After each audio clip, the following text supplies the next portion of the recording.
দর্শক আসসালামু আলাইকুম, আমন্ত্রণ জানাচ্ছি মাই টিভি সন্ধ্যার সংবাদে। আপনাদের সাথে আছি আমি উপমা কুণ্ডু। আর শুরুতেই জানিয়ে দিব সংবাদ শিরোনাম। মানুষের মৌলিক অধিকার ও প্রয়োজনীয়তাকেই অগ্রাধিকার দিয়েছে সরকার, বললেন প্রধানমন্ত্রী। অপ্রদর্শিত টাকা উদ্ধার করতেই কালো টাকা সাদা করার সুযোগ। প্রস্তাবিত বাজেটে আগামী 6 মাসের মধ্যে মূল্যস্ফীতি নিয়ন্ত্রণে আসবে বলে আশা অর্থমন্ত্রী। বাজেট জন ও বিনিয়োগ বান্ধব বলে মন্তব্য। বাজেটকে অবাস্তব বলল বেসরকারি গবেষণা প্রতিষ্ঠান সিপিডি। কালো টাকা সাদা করার সুযোগের সমালোচনা, দুর্নীতি বড় বাধা হতে পারে বলে মন্তব্য। বাজেটের অজুহাতে বাজারে বেশ কিছু পণ্যের দাম বাড়িয়েছে অসাধু ব্যবসায়ীরা। জাতীয় সংসদে পাশের আগেই দাম বৃদ্ধিতে মিশ্র প্রতিক্রিয়া ভোক্তাদের।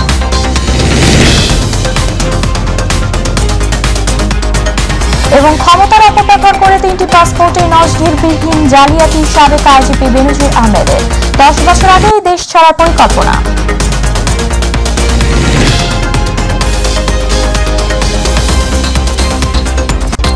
দর্শক শুনছিলেন সংবাদ শিরোনাম, চলে যাচ্ছি বিস্তারিত প্রসঙ্গে। এবারের বাজেটে মানুষের মৌলিক অধিকার নিশ্চিতের দিকে নজর দেওয়া হয়েছে বলে জানিয়েছেন প্রধানমন্ত্রী শেখ হাসিনা।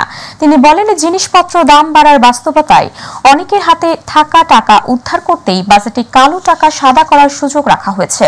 বিকেলে ঢাকা জেলা আওয়ামী লীগ কার্যালয়ে আয়োজিত 6 দফা দিবসের আলোচনা সভায় এসব কথা বলেন প্রধানমন্ত্রী।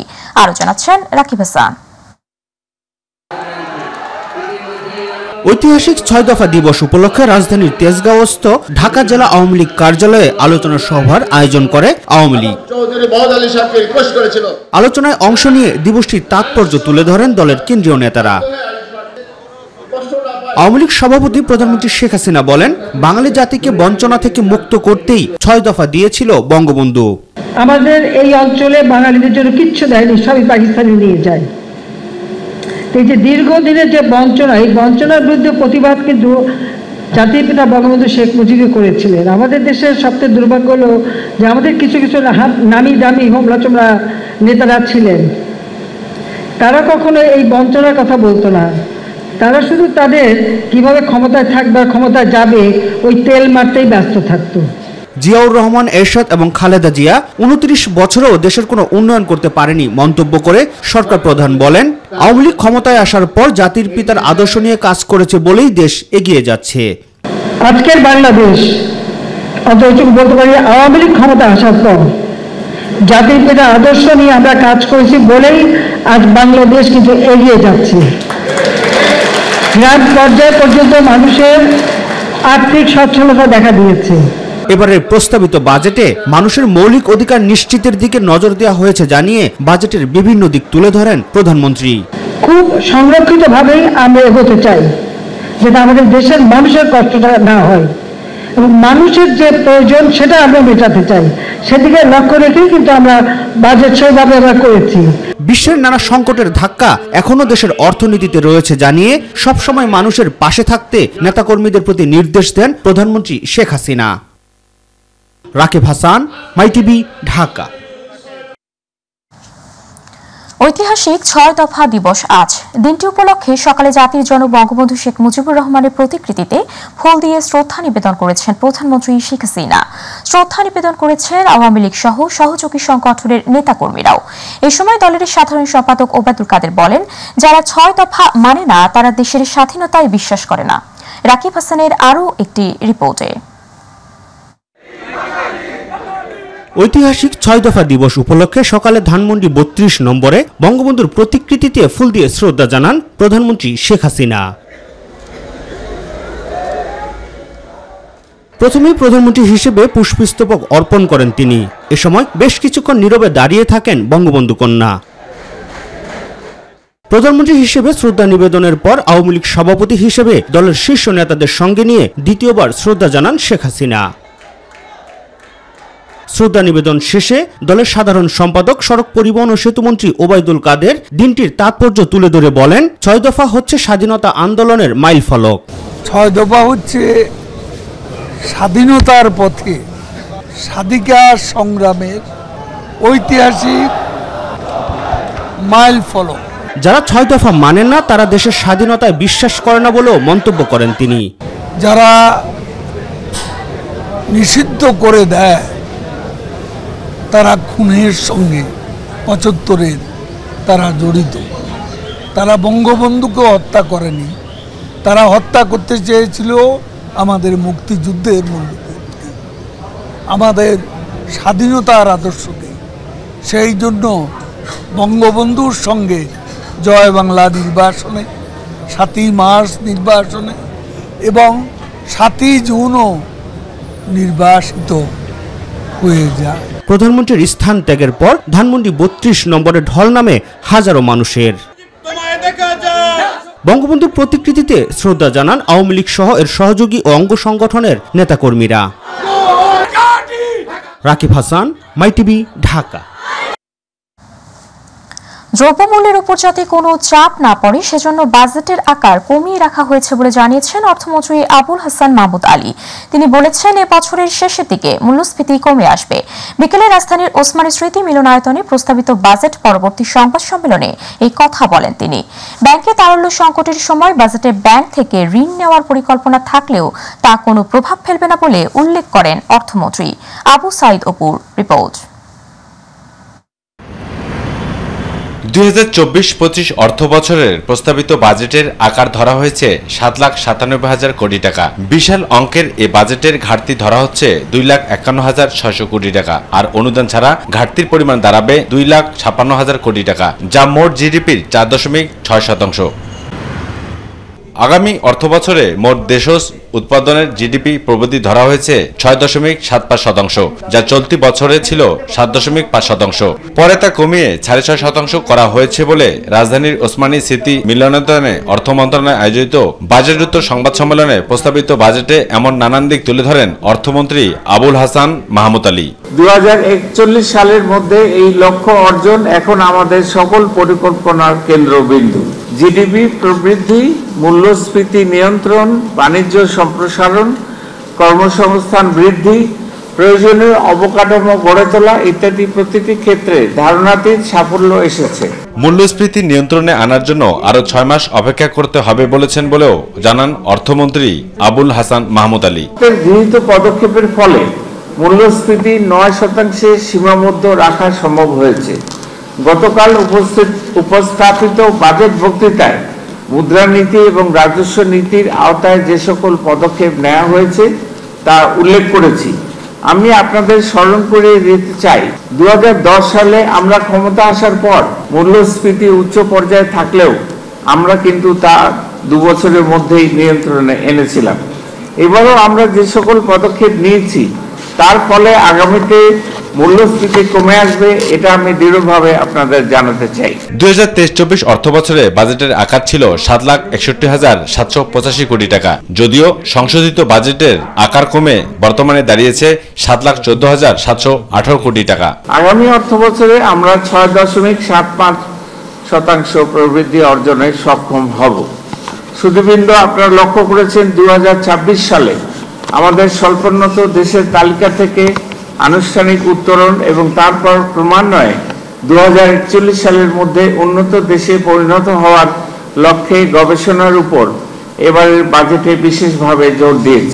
এই সুফলও আমরা আগামীতে পাবো ইনশাআল্লাহ। সরকার এভাবে বিভিন্ন ক্ষেত্রে যে সকল কার্যক্রম গ্রহণ করছে তা এবারের বাজেট বক্তৃতায় আমি তুলে ধরার চেষ্টা করেছি। আবু সাইদ অপু, মাইটিভি, ঢাকা। সরকার এখন যা করছে তার সবকিছুই বেনজির, অর্থাৎ নজিরবিহীন। রাজধানীতে এক সেমিনারে এমন মন্তব্য করে মির্জা ফখরুল ইসলাম আলমগীর বলেছেন, প্রস্তাবিত বাজেট হচ্ছে দুর্নীতির বাজেট। ক্ষমতাসীনরা এখন মনস্টারের ভূমিকায় অবতীর্ণ হয়েছে মন্তব্য করে দেশ বাঁচাতে তাদের হঠানোর বিকল্প নেই বলেও মন্তব্য করেন বিএনপির মহাসচিব। মাহবুব সৈকতের রিপোর্ট। বিএনপির প্রতিষ্ঠাতা প্রয়াত রাষ্ট্রপতি জিয়াউর রহমানের জীবন ও কর্ম নিয়ে ঢাকা রিপোর্টার্স ইউনিটিতে সেমিনারের আয়োজন করে ময়মনসিংহের বাংলাদেশ কৃষি বিশ্ববিদ্যালয়ের সোনালী দল। আলোচনায় অংশ নিয়ে বিএনপি মহাসচিব কথা বলেন প্রস্তাবিত বাজেট নিয়ে। এই বাজেট তো কালো টাকা মানে, কালো টাকা কি করে সাদা করা যাবে তার মানে, কি করে দুর্নীতি আরো বেশি করে করা যাবে তার মানে, ক্যাপিটাল মেশিনের উপরে ট্যাক্স বাড়ানো হয়েছে। ক্যাপিটাল মিশনের বলতে এক ধরনের অর্থ কি? অর্থ হচ্ছে যে এখানে যেন ইন্ডাস্ট্রি না হয়, যন্ত্রপাতি যেন আমদানি করতে না পারি আমরা, আর কোনো কলকারখানা না করতে পারি। ক্ষমতাসীনদের নেয়া কোনো পদক্ষেপই জনস্বার্থে নয় বলেও মন্তব্য করেন তিনি।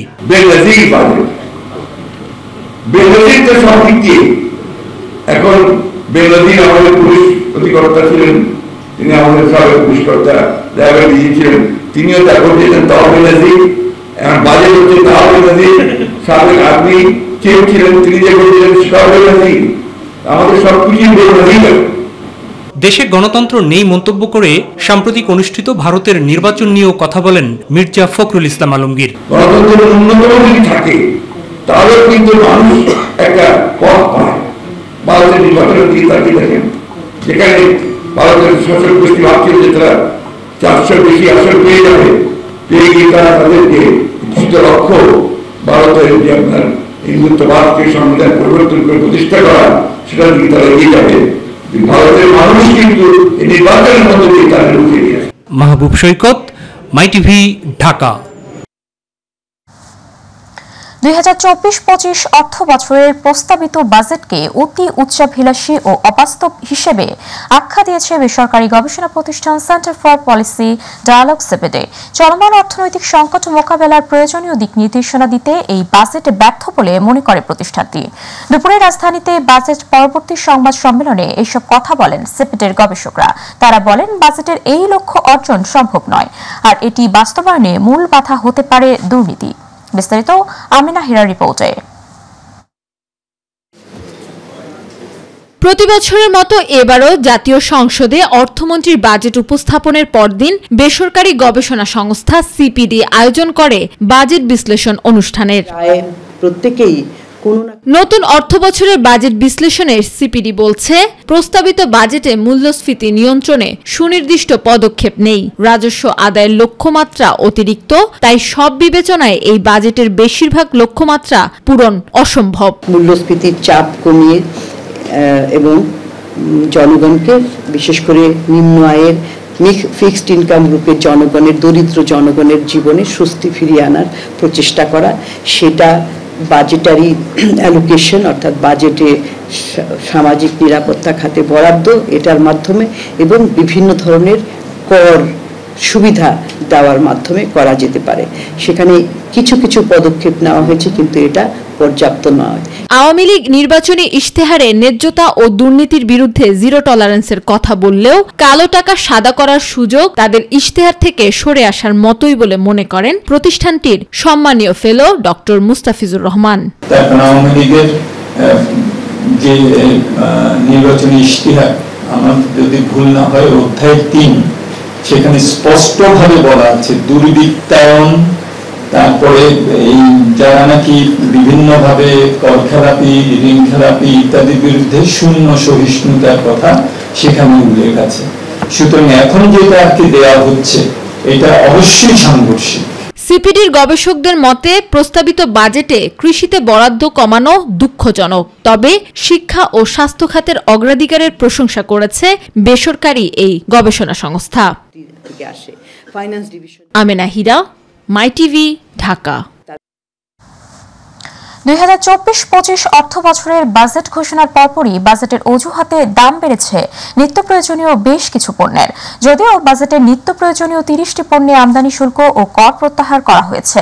প্রস্তাবিত বাজেট 30শে জুন পাশ হওয়ার কথা, কিন্তু তার আগেই বাজারে এর প্রভাব পড়তে শুরু করায় ভোক্তাদের রয়েছে মিশ্র প্রতিক্রিয়া। বিস্তারিত আবু সাইদ অপুর রিপোর্টে। টানা 4 মেয়াদে থাকা উন্নয়ন বান্ধব আওয়ামী লীগ সরকার 2024-25 অর্থ বছরের জন্য 7,97,000 কোটি টাকার বাজেট প্রস্তাব করেছেন, আর এটি হলো সরকারের 14তম বাজেট ঘোষণা। প্রস্তাবিত বাজেট এই মহান সংসদে উপস্থাপনের অনুমতি প্রার্থনা করছি। আর এই বাজেট ঘোষণার পরপরই প্রস্তাবিত বাজেট পেশ এবং উত্থাপন অতঃপর বাস্তবায়নের এসব তোয়াক্কা না করেই বাজেটে বৃদ্ধিকৃত পণ্যের দাম ঘোষণার পর থেকেই মাঠ পর্যায়ে কার্যকর করেছে ব্যবসায়ীরা। ফলে ক্রেতাদের আক্ষেপ আর ক্ষোভের যেন শেষ নেই।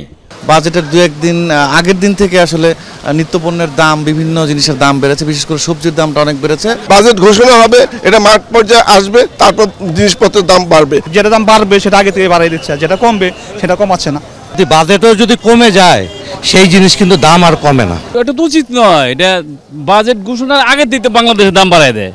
তবে নিয়ম অনুযায়ী বাংলাদেশে প্রতি বছর বাজেট ঘোষণার পরপরই বেশ কিছু পণ্য ও সেবার দামের পরিবর্তন ঘটতে দেখা যায়।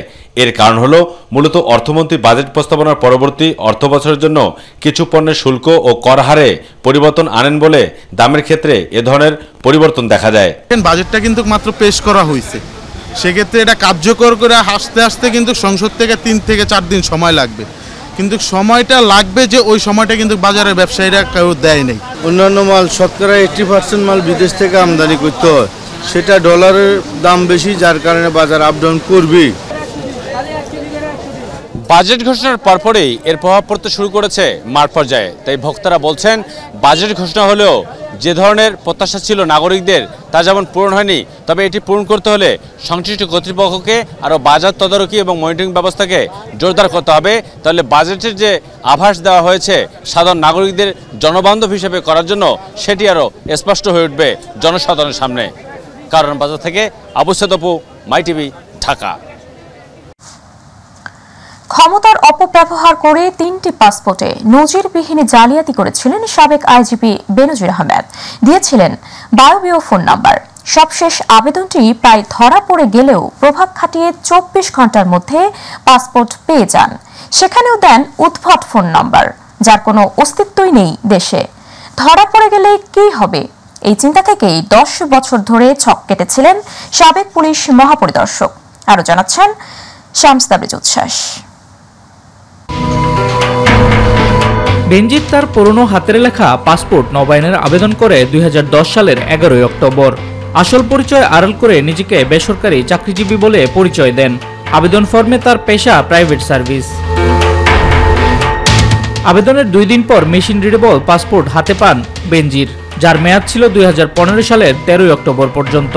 এরপরও 1 বছর আগে ফের পাসপোর্ট নবায়নের আবেদন করে বেনজির আহমেদ। তখনও তার পরিচয় বেসরকারি চাকরিজীবী, অথচ তখন তিনি ডিএমপি কমিশনার। দ্বিতীয় দফায় নবায়নকৃত পাসপোর্টের মেয়াদ ছিল 2019 সালের 17 অক্টোবর পর্যন্ত। পরে 2020 সালে ফের পাসপোর্ট নবায়নের আবেদন করেন। তখন তিনি র্যাবের মহাপরিচালক। তখনও পাসপোর্টে তার পেশা বেসরকারি চাকরিজীবী। তখনই ধরা পড়ে তার তথ্য গোপন ও জালিয়াতির ঘটনা। সে আবেদনে ফোন নাম্বারও দেন ভুয়া।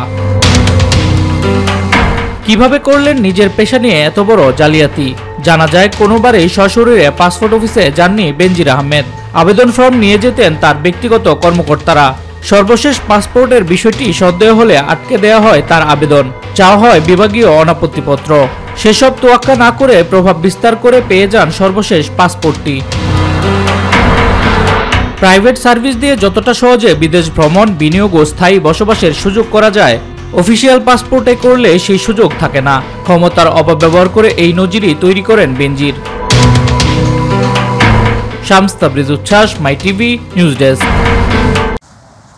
পবিত্র ঈদ উল আজহা উপলক্ষে সকল পশুর হাটে কঠোর নিরাপত্তা ব্যবস্থা নিশ্চিত করা হবে বলে জানিয়েছেন Dhaka metropolitan police commissioner Habibur Rahman. সকালে ডিএমপি মিডিয়া সেন্টারে এক প্রেস ব্রিফিংয়ে তিনি এই কথা জানান। ডিএমপি কমিশনার বলেন, ঢাকা দক্ষিণ ও উত্তর সিটি কর্পোরেশন মিলিয়ে 2টি স্থায়ী ও 17টি অস্থায়ী নতুন হাটে সকল অপরাধ তৎপরতা রোধে সিসিটিভি ও জাল টাকা চিহ্নিতকরণ মেশিন বসানো হবে। গরুর হাটের ইজারাদারদের সতর্ক করা হয়েছে যেন এক হাটের গরু অন্য হাটে জোর করে ঢুকানো না হয়। বিস্তারিত আমিনা হিরার রিপোর্টে। প্রতি বছরই ঈদুল আজহাকে কেন্দ্র করে স্থায়ী ও অস্থায়ী হাট কেন্দ্রিক বাড়ে নানা অপকর্ম। হাটে অজ্ঞান পার্টি, জাল টাকা কারবারি সহ অতিরিক্ত হাসিল নেয়ার অভিযোগ দীর্ঘদিনের। পশুর হাটকে কেন্দ্র করে যেসব অপকর্ম হয় তার রুখতে প্রতিবারের মতো এবারও নানা পদক্ষেপ নিয়েছে ঢাকা মেট্রোপলিটন পুলিশ। সকালে ডিএমপি মিডিয়া সেন্টারে এ সংক্রান্ত প্রেস ব্রিফিংয়ে ডিএমপি কমিশনার হাবিবুর রহমান বলেন, পশুর হাটে যে কোনো কারসাজি হলেই ব্যবস্থা নেবে পুলিশ। যে সমস্ত হাটে গরু আসবে, আসার পথের নিরাপত্তা, হাটের যে স্থানে লেনদেন হবে, বেচাকেনা হবে সেখানকার নিরাপত্তা, এবং এরপরে বিকৃত টাকা নিয়ে যে গরুর মালিক তারা যে এখান থেকে চলে যাবেন সেটি নিরাপত্তা, এই সমস্ত বিষয় মিলে নিরাপত্তা পরিকল্পনাটি সাজানো হয়েছে। ডিএমপি কমিশনার আরো বলেন, অপকর্ম রোধে সিসিটিভি ও জাল টাকা চিহ্নিতকরণ মেশিন বসানো হবে দক্ষিণ ও উত্তর সিটি কর্পোরেশনের 19 হাটে যাতে নিরাপদে বেচাকেনা হতে পারে সেজন্য আমাদের ইউনিফর্ম পুলিশ, সিভিল পুলিশ থাকবে। এছাড়া ড্রোন প্যাট্রোলিং এর ব্যবস্থা করা হয়েছে। সকল হাটে সিসিটিভি ক্যামেরার ব্যবস্থা করা হয়েছে। জাল টাকা দিয়ে কেউ লেনদেন করতে না পারে সেজন্য জাল টাকার মেশিন বসাবে, সেজন্য বাংলাদেশ ব্যাংককে অনুরোধ করা হয়েছে এবং তারা সেখানে থাকবে এবং টাকা যাতে সহজে লেনদেন হতে পারে যে নিকটতম ব্যাংকের বিভিন্ন শাখা সেখানে থাকবে, পুলিশ নিরাপত্তা দেবে। এই সময় কোরবানি ঈদের আগে প্রতিবারের নিত্যদিনের দৃশ্য এক হাটের গরু অন্য হাটে জোর করে ঢুকানো সংক্রান্ত প্রশ্নের জবাবে ডিএমপি কমিশনার বলেন, ইজারাদারদের সতর্ক করা হয়েছে, অনিয়ম দেখলেই নেওয়া হবে ব্যবস্থা। এক হাটের গরু অন্য হাটে যেতে না পারে, যদি সেটি যায় তাহলে তাদের বিরুদ্ধে বা কেউ যদি জোর করে নেওয়ার চেষ্টা করে বা করে তাহলে তাদের বিরুদ্ধে আইনগত ব্যবস্থা গ্রহণ করা হবে। নদীপথে পশু আনা নেওয়ায় যেন অনিয়ম না হয় তাই নৌ পুলিশ টহলরত থাকবে। সকল হাটে নিরবিচ্ছিন্ন বিদ্যুৎ ব্যবস্থা রাখা হবে। এছাড়াও হাটে অজ্ঞান ও মলম পার্টির তৎপরতা কমাতে পুলিশ সোচ্চার থাকবে বলেও বলেন ডিএমপি কমিশনার হাবিবুর রহমান। আমেনা হীরা, মাই টিভি, ঢাকা। ভ্যাকসিন বা স্টেরয়েড ছাড়া সম্পূর্ণ প্রাকৃতিক উপায়ে কোরবানির জন্য পশু প্রস্তুত করছেন বরিশালের গরুনদী ও আগৈলঝাড়ার খামারিরা। দেশি জাতের এই গরু মহিষ 2 উপজেলার চাহিদা মিটিয়ে যাবে বাইরের জেলায়ও। ঈদকে কেন্দ্র করে দিনরাত ব্যস্ত সময় পার করছেন খামারিরা। প্রতিনিধি গিয়াসউদ্দিন মিয়ার রিপোর্ট জানাচ্ছেন শ্যাম সাবিজ উচ্ছ্বাস। কোরবানির ঈদকে সামনে রেখে ব্যস্ত সময় পার করছেন বরিশালের গরুনদী ও আগৈলঝাড়ার খামারিরা। দিনরাত চলছে পশু পরিচর্যা। কোরবানির হাটে চাহিদার শীর্ষে থাকে দেশীয় জাতের গবাদি পশু। কোনো প্রকার ইনজেকশন ও ট্যাবলেট ব্যবহার না করা গরু মহিষের চাহিদা থাকে সবচেয়ে বেশি। তাই প্রাকৃতিক খাবার দিয়ে দেশীয় পদ্ধতিতে চলছে গরু মোটাতাজাকরণ প্রক্রিয়া। প্রতি বছর আমি 4-5টা গরু মোটাতাজা করি এবং কোরবানির সময় বিক্রি করিয়া যা লাভ হয় এতে আমাদের সংসার চলে। আমি 21টা গরু মোটাতাজা করছি, কোরবানির হাটে আমি বিক্রি করে। আমরা ইব্রাহিমের খামারে 4 জন মিলে কাজ করি, দীর্ঘদিন এই কাজ করে সংসার চালাই। প্রতি কোরবানিতে আমি 4-5টা ছাগল বেচি। খামারিদের দাবি দেশীয় খাবারের মূল্য বেশি থাকায় পশু বিক্রি করে লাভ থাকে কম। অন্যদিকে প্রতি বছর ভারত সহ অন্যান্য দেশ থেকে গরু বাজারে আসায় ক্ষতির শিকার হচ্ছেন তারা। আমাদের গরুর যে খাবারের দাম সে তুলনায় আমরা গরুর দাম পাচ্ছি না। যদি বিদেশ থেকে গরু আমদানি করা হয় সেক্ষেত্রে আমরা খামারিরা ক্ষতিগ্রস্ত হব এবং লসের সম্মুখীন হব। প্রাণী সম্পদ কর্মকর্তারা জানায় ভ্যাকসিন বা স্টেরয়েড ব্যবহার না করতে পরামর্শ দেওয়া হচ্ছে খামারিদের। আমাদের প্রত্যেকটা গরু এবং খামারিদেরকে টিকা দেওয়া হয়েছে এবং রোগ বালাই যাতে না আসে সেজন্য প্রতিরোধ ব্যবস্থা নেওয়া হয়েছে। এই পশু কোরবানির চাহিদা আমাদের অত্র উপজেলায় পূরণ করে পার্শ্ববর্তী উপজেলাগুলোতেও সরবরাহ করতে পারবো বলে আমি আশা রাখি। কোরবানির ঈদ উপলক্ষে 2 উপজেলায় 15,782টি গরু, মহিষ, ছাগল, ভেড়া মোটাতাজাকরণ করা হয়েছে। শামস তাবরিজ উচ্ছ্বাস, মাই টিভি নিউজ ডেস্ক। দর্শক, সংবাদের শেষ প্রান্তে আমরা আপনাকে সংবাদ শিরোনামগুলো জানিয়ে দিচ্ছি আরো একবার।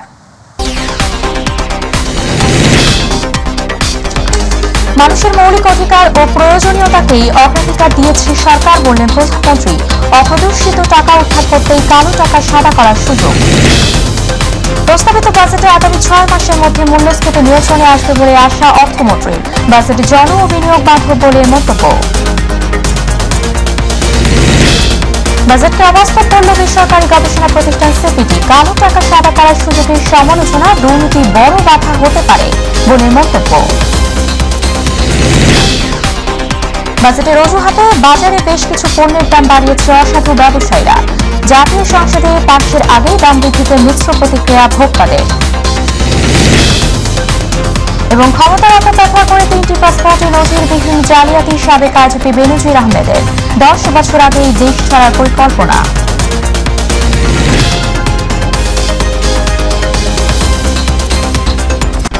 দর্শক, সাথে থাকার জন্য ধন্যবাদ। এছাড়া ইউটিউবে মাই টিভির সংবাদ পেতে ভিজিট করুন youtube/mytv নিউজ এবং আমাদের অনুষ্ঠান দেখতে ভিজিট করুন youtube/mytv বাংলা, facebook/mytv বাংলা।